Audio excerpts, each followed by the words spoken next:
Hi dears, എല്ലാവർക്കും നമസ്കാരം. മൗനരാഗം സീരിയലിൻ്റെ ഒരു കിടിലൻ പ്രമോ വിശേഷത്തിലേക്ക് എല്ലാ കൂട്ടുകാർക്കും സ്വാഗതം കേട്ടോ. അങ്ങനെ നമ്മുടെ സരയു ബഗാസുൻ്റെ അടുത്തിരുന്ന് സംസാരിക്കുക. അപ്പം കിരണും അതുപോലെ കല്യാണിയൊക്കെ കൂടി ചേർന്നായിരിക്കും മിക്കവാറും ആ ഗംഗാപ്രസാദ് എന്ന് പറയുന്നവനെ അടിച്ചൊതുക്കിയിരിക്കുന്നത്. അച്ഛൻ എന്താ പറയുന്നത്? കിരൺ അവിടെ അനങ്ങാൻ പോലും പറ്റാത്ത അവസ്ഥയിൽ കിടക്കുകയല്ലേ. അങ്ങനെ കിടക്കുന്ന അവൻ എങ്ങനെ ഇതൊക്കെ ചെയ്തെന്ന് അച്ഛൻ ഈ പറയുന്നതെന്ന് നമ്മുടെ സരയു ബഗാസുറിനോട് ചോദിച്ചു. അപ്പം തന്നെ പുള്ളിക്കാരൻ പറഞ്ഞു, എടി മോളെ, അവനെ പോലീസുകാർ കൊണ്ടുപോയപ്പം അത്യാവശ്യം നല്ല പരിക്കുണ്ടായിരുന്നെന്നാണ് പറഞ്ഞത്. അങ്ങനെയാണെങ്കിൽ ഉറപ്പായിട്ടും അത് ചെയ്തിരിക്കുന്നത് ദേ അവനായിരിക്കും, ആ കിരൺ. എനിക്ക് അവൻ്റെ ആ ഒരു കിടപ്പും അവൻ്റെ ആ ഒരു ഇതും അതുപോലെ എന്നെ അന്ന് തല്ലിയ കാര്യങ്ങളും ഒക്കെ ആലോചിക്കുമ്പം എനിക്ക് നല്ല സംശയമുണ്ട്. ശരിക്കും പറഞ്ഞാൽ അന്ന് എന്നെ ഇരുട്ടടി അടിച്ചില്ലേ, അവനും നമ്മുടെ കിരണിൻ്റെ അത്രയും ആരോഗ്യമൊക്കെ ഉള്ള ഒരുത്തൻ തന്നെയായിരുന്നു. അങ്ങനെയാണെങ്കിൽ മോളെ, അവനെ സംശയിക്കണം, അവൻ്റെ ആ കിടപ്പ് സംശയിക്കണമെന്നൊക്കെ സരയുൻ്റെ അടുത്ത് പുള്ളിക്കാരൻ പറയുക. രാഹുൽ പറയുന്ന കാര്യങ്ങളൊക്കെ കേട്ട് കഴിഞ്ഞപ്പം സരയുനും ചെറിയ സംശയങ്ങളൊക്കെ വരാൻ തുടങ്ങി. അങ്ങനെയാണെങ്കിൽ അതൊന്ന് കണ്ടുപിടിക്കണമല്ലോ അച്ഛാ. അവൻ അങ്ങനെ ഒരു കള്ളക്കളി കളിച്ച് എത്ര നാൾ കിടക്കാൻ പറ്റും?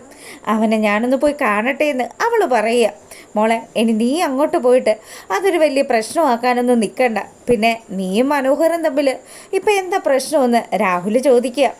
അപ്പം തന്നെ അമ്മ എല്ലാ കാര്യങ്ങളും അച്ഛനോട് പറഞ്ഞു കാണുമല്ലേ.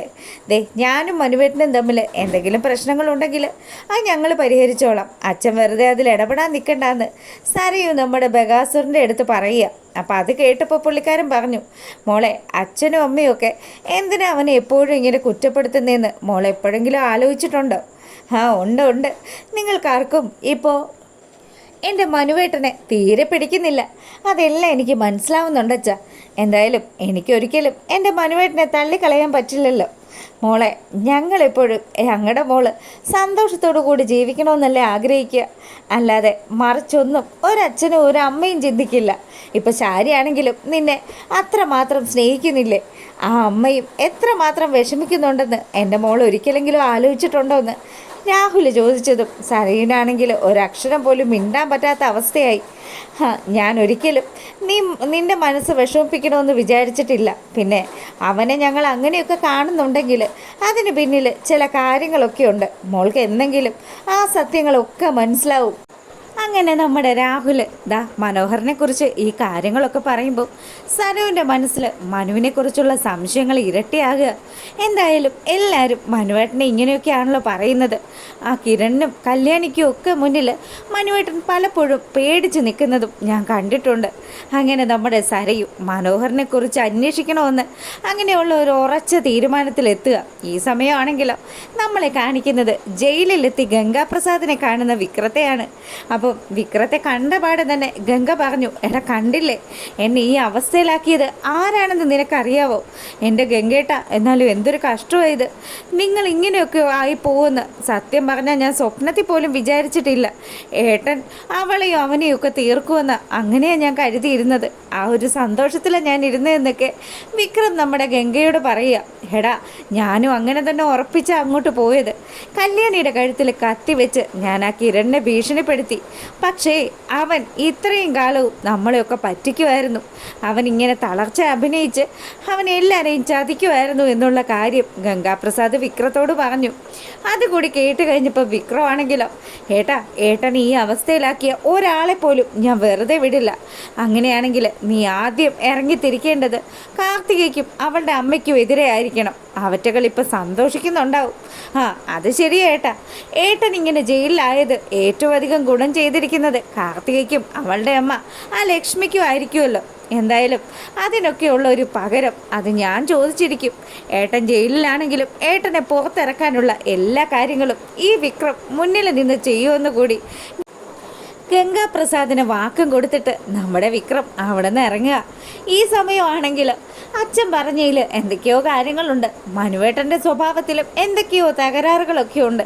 എന്തായാലും എല്ലാ കാര്യങ്ങളും അന്വേഷിച്ചേ പറ്റുള്ളൂ. അങ്ങനെ നമ്മുടെ സരയു ഇറങ്ങി പുറപ്പെടുക മനോഹർ താമസിച്ച ആ ഒരു ജൂപ്പിറ്റർ ഹോട്ടലിലേക്ക്. അവിടെ എത്തിയ പാടെ തന്നെ അവിടുത്തെ റിസപ്ഷനിൽ കണ്ട പെണ്ണിനോട് നമ്മുടെ മനോഹർ അവിടെ റൂം എടുത്തോ എന്നുള്ള വിവരം മുഴുവനും സരയു ചോദിച്ചു മനസ്സിലാക്കുമ്പം, അയ്യോ മേഡം സോറി, ക്ഷമിക്കണം കേട്ടോ, ഇങ്ങനെയുള്ളൊരു വ്യക്തി ഇവിടെ റൂം എടുത്തിട്ടേ ഇല്ലല്ലോ, മേഡത്തിന് ആൾ മാറിപ്പോയതായിരിക്കും, ഇനി മറ്റെന്തെങ്കിലും പേരിൽ എടുത്തിട്ടുണ്ടോ എന്നുകൂടി നമ്മുടെ സരയു അവിടെ നോക്കുന്നു. അതും പോരാഞ്ഞിട്ട് തൻ്റെ ഫോണിലുള്ള മനുവിൻ്റെ ഫോട്ടോ എടുത്ത് കാണിച്ച് അവിടെയുള്ള ആൾക്കാരോട് ചോദിച്ചപ്പോഴും അവർ പറയുന്നുണ്ട്, ഇല്ല മേഡം, ഇങ്ങനെയുള്ളൊരു വ്യക്തി ഇവിടെ അടുത്ത കാലത്തേക്കും വന്നിട്ടേ ഇല്ല. അങ്ങനെ മനസ്സ് തകർന്ന നമ്മുടെ സരയു തിരികെ എത്തുന്നത്. അവിടെ എത്തിയിട്ട് നമ്മുടെ സരയുവിൻ്റെ മനസ്സിലാണെങ്കിലോ ഈ കിരണും കല്യാണിയും ഒക്കെ എന്തോ മാത്രം മനുവേട്ടനെ പേടിപ്പിച്ചിട്ടുണ്ട്. അങ്ങനെയാണെങ്കിൽ മനുവേട്ടനെ കുറിച്ച് എന്തോ സത്യങ്ങൾ അവർക്കും അറിയാമായിരിക്കുമല്ലോ. അങ്ങനെ അത് കണ്ടെത്തണമെന്ന് വിചാരിച്ചുകൊണ്ടും കിരൺ ഇപ്പം കാണിക്കുന്നതൊക്കെ ഒരഭിനയമാണോ എന്ന് അറിയാനും കൂടി വേണ്ടിയിട്ട് സരയു ഇറങ്ങിത്തിരിക്കുക. അങ്ങനെ അപ്പുറത്തെ വീട്ടിൽ, അതായത് നമ്മുടെ കല്യാണിയുടെയും കിരണിൻ്റെയും വീട്ടിൽ ആരുമില്ല എന്ന് മനസ്സിലാക്കിയതിന് ശേഷം സരയു ആ ഒരു കോമ്പൗണ്ടിനകത്ത് കടന്നു. അങ്ങനെ എല്ലാവരുടെയും കണ്ണ് വെട്ടിച്ചുകൊണ്ട് അവളിതാ നമ്മുടെ കിരൺ കിടക്കുന്ന റൂമിലെത്തിയിട്ട് കിരണിൻ്റെ അടുത്ത് ചെന്നിട്ട് പറഞ്ഞു, എടാ നീ ഇത്രയും കാലം വലിയ ഹീറോ കളിക്കുമായിരുന്നല്ലോ, ദേ ഇപ്പം എന്തായി, നിൻ്റെ ജീവിതം മൊത്തം ഈ ഒരു കിടക്കയിൽ കിടക്കേണ്ടുന്ന അവസ്ഥ വന്നില്ലേ, ഇനി നിനക്ക് അധികം ആയുസ്സും ഇല്ല, ദേ ഇപ്പോൾ ഉണ്ടല്ലോ നിന്നേക്കാളും ശക്തി എനിക്ക് തന്നെയാടാ ഉള്ളത്, ഇന്നെന്തായാലും നീ എൻ്റെ കൈയുടെ ബലം അത് മനസ്സിലാക്കിയിരിക്കും കിരണേ, നീയും നിൻ്റെ ഭാര്യയൊക്കെ കൂടി എൻ്റെ അച്ഛനെയും അതുപോലെ എൻ്റെ അമ്മയെയും എന്നെയൊക്കെ ഒരുപാട് കഷ്ടപ്പെടുത്തിയതല്ലേ, അതിനൊക്കെയുള്ള ഒരു പ്രതികാരം അത് വീട്ടാൻ പറ്റുന്ന സമയം ഇത് തന്നെയാണെന്ന് പറഞ്ഞ് നമ്മുടെ സരയു ദാ കിരണിൻ്റെ കഴുത്തിന് കുത്തിപ്പിടിക്കാൻ ശ്രമിക്കുക. അപ്പം നമ്മുടെ കിരണാണെങ്കിൽ അങ്ങനെ തന്നെ കിടക്കുകയാണെങ്കിലും കിരൺ അത്യാവശ്യം നല്ല ബലമുണ്ട് എന്നുള്ള കാര്യം സരയു മനസ്സിലാക്കി. കിരണിനോട് സരയു ചോദിക്കുന്നുണ്ട്, എന്താടാ ഈ കിടപ്പിൽ കിടക്കുകയാണെങ്കിലും നിനക്ക് നല്ല ആരോഗ്യമുണ്ടല്ലോ, നിൻ്റെ കഴുത്തിനൊക്കെ വല്ലാത്തൊരു ബലമാണല്ലോ, നിന്നെ ഞാൻ ഈ കിടപ്പിൽ നിന്ന് എന്നേക്കുമായിട്ട് രക്ഷപ്പെടുത്തട്ടെ എന്ന് ചോദിച്ച് അവൾ നമ്മുടെ കിരണിൻ്റെ കഴുത്തിൽ ശക്തിയായിട്ട് മുറുക്കി പിടിക്കുക. അപ്പം തന്നെ കിരണാണെങ്കിൽ അവളുടെ കൈക്ക് കയറി പിടിച്ചു. സരയു ഞെട്ടിത്തടിച്ച് നിൽക്കുക. അപ്പം തൻ്റെ അച്ഛൻ പറഞ്ഞതിൽ എന്തൊക്കെയോ സത്യമുണ്ട് എന്നുള്ള കാര്യം സരയുന് മനസ്സിലാകുക. അങ്ങനെ സരയുനെ നമ്മുടെ കല്യാണിയും അതുപോലെ ശാന്തേച്ചിയും ദീപയും ഒക്കെ കൂടി ചേർന്ന് അടിച്ച് പുറത്താക്കുന്നതൊക്കെയാണ് നാളത്തെ വിശേഷത്തിലുള്ളത്. അപ്പോൾ ഇതിൻ്റെ എത്രമാത്രം കാണിക്കുമെന്നുള്ളത് അറിയത്തില്ല. എന്തായാലും ഫുൾ വിശേഷമായിട്ട് രാവിലെ തന്നെ വരാം. അപ്പം എല്ലാവർക്കും സ്റ്റോറീസ് ഇഷ്ടമാകുകയാണെങ്കിൽ ഒന്ന് ലൈക്ക് ചെയ്തിട്ട് കാണുക. അതുപോലെ നമുക്ക് വീഡിയോ എടുക്കുന്ന സമയത്ത് മഴയുടെ ചെറിയൊരു ഡിസ്റ്റർബൻസ് ഉണ്ട്, അതുകൊണ്ട് എല്ലാവരും അതൊക്കെ ഒന്ന് ക്ഷമിക്കണം കേട്ടോ. എല്ലാവർക്കും നല്ലൊരു രാത്രിയും കൂടെ ആശംസിച്ചുകൊണ്ട് ഇന്നത്തെ വീഡിയോ വൈൻഡപ്പ് ചെയ്യാണ്. അപ്പോൾ ഓക്കെ, ഗുഡ് നൈറ്റ്.